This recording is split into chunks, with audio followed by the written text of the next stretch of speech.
Bismillahirrahmanirrahim. Assalamualaikum warahmatullahi wabarakatuh. Jumpa lagi dengan Wisudanto, dosen Fakultas Ekonomi dan Bisnis, konsentrasi manajemen keuangan.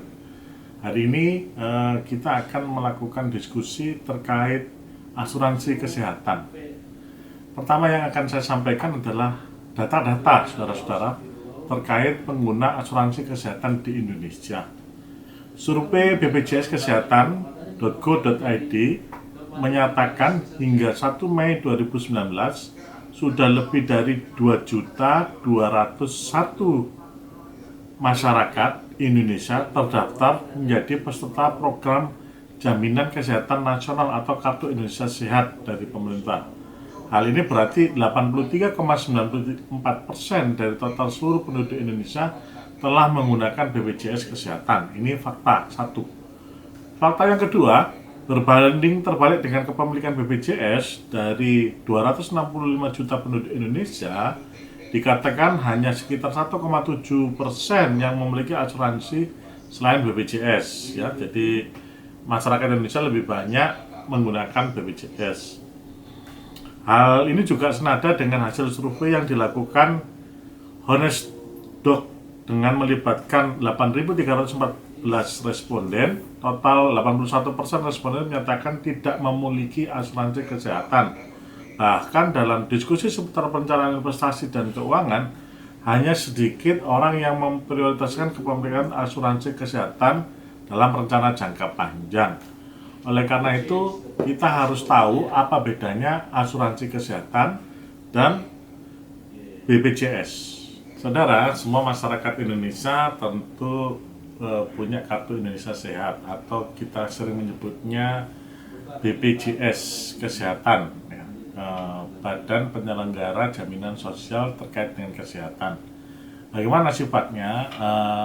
BPJS itu memang ada limitasi dan mengcover beberapa kebutuhan terkait kesehatan kita, tapi terkait limitasi pelayanannya ada terkait batasan. Tapi insya Allah dengan BPJS Kesehatan itu dapat menggunakan konsep COB atau Coordination of Benefit. Jadi misalnya saudara sudah tertanggung di BPJS, dibayari oleh kantor terkait BPJS, kemudian karena wajib ya sifatnya. Setelah itu, maka kekurangannya itu bisa di-cover oleh asuransi kesehatan yang saudara miliki. Ya, jadi sifatnya lengkap, bahkan bisa dibalik ya. Kalau misalnya fasilitas yang ditawarkan oleh asuransi kesehatan yang Anda beli adalah lebih, maka kita menggunakan asuransi kesehatan. Sehingga sisanya yang itu tidak ditanggung oleh BPJS yang tidak terdapat di asuransi kesehatan karena ada limitasi terkait beberapa pelayanan. Yang hal yang kedua yang harus kita perhatikan yang lebih penting adalah membedakan ya antara asuransi kesehatan dengan asuransi yang menanggung terkait dengan penyakit kritis. Apa bedanya terkait asuransi kesehatan dengan penyakit kritis?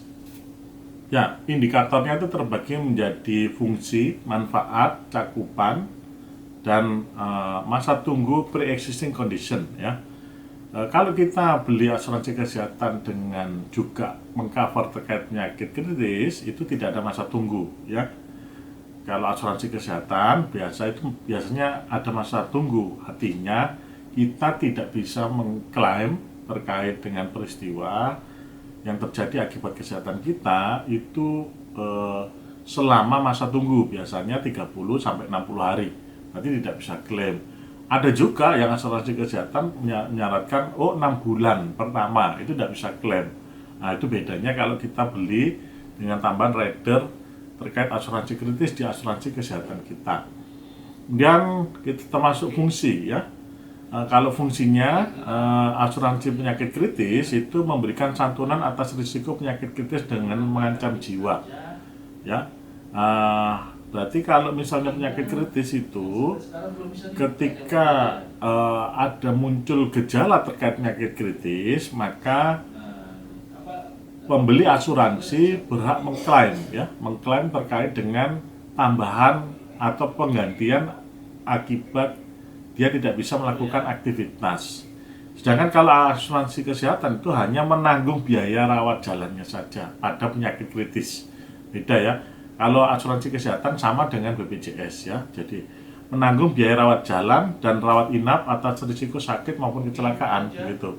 Fungsinya kalau asuransi kesehatan. Sedangkan penyakit kritis itu memberikan santunan atas risiko. Jadi ada tambahan santunan ya atas keterbatasan atau munculnya penyakit kritis ya gitu. Oke, yang kedua terkait manfaat ya. Kalau asuransi penyakit kritis itu nasabah tidak harus dirawat di rumah sakit ya terlebih dahulu. Jika didiagnosis penyakit kritis itu muncul, maka santunan akan dikeluarkan. Beda dengan asuransi kesehatan. Asuransi kesehatan itu hanya mengcover manfaat dasar asuransi kesehatan yang kadang mengharuskan klien itu dilakukan rawat inap ya.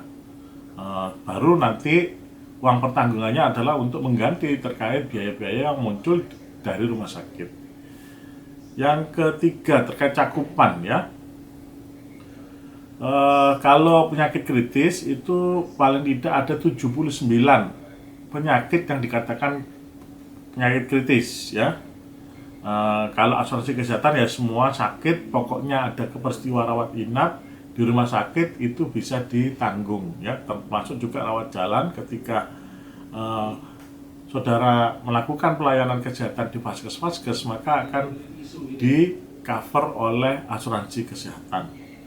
Saudara, penting kita perhatikan ketika kita membeli polis asuransi kesehatan ditambah dengan cover terhadap penyakit kritis. Itu harus beberapa hal yang perlu diteliti. Pertama adalah kemudahan penggantian biaya atau kompensasi ketika kita dideteksi terdapat penyakit kritis.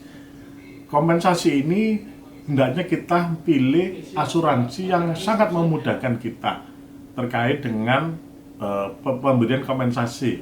Mungkin bisa langsung ditransfer ke rekening kita. Kemudian yang kedua, lihat asuransinya punya fasilitas cashless tidak terkait dengan rawat jalan yang harus kita lakukan. Karena ketika naudzubillah min dzalik kita teridentifikasi penyakit kritis, untuk ngurusi penyakitnya saja sudah cukup berat, beban mental tersendiri bagi kita. Dan sangat merepotkan dan membebani keluarga kalau harus mengurus hal-hal yang sangat ribet yang dipersyaratkan oleh perusahaan asuransi, sehingga kita harus mengeluarkan energi ekstra dan mengurangi benefit yang ditawarkan oleh perusahaan asuransi tersebut. Yang keempat, baca polis baik-baik terkait dengan apa saja penyakit kritis yang muncul. Utamanya ya. Sekarang itu di zaman uncertainty. Apakah polis tersebut mengakomodasi juga dengan jenis penyakit-penyakit yang menjadi pandemik? Ya. Kadang ketika kita menghadapi penyakit yang pandemik memang ditanggung oleh pemerintah. Tapi karena pandemik, maka yang kita dapatkan adalah asuransi kesehatan dari BPJS. Sedangkan kalau kita ingin mendapatkan santunan akibat kehilangan kesempatan, maka kita harus tambah rider atau tambahan premi dengan membeli asuransi kritis. Penyakit kritis. Jadi perhatikan 4 hal tersebut sebelum Anda memutuskan membeli asuransi. Karena prinsip dasar asuransi adalah mengganti semua kerugian yang timbul karena akibat terjadinya sebuah peristiwa. Wassalamualaikum warahmatullahi wabarakatuh.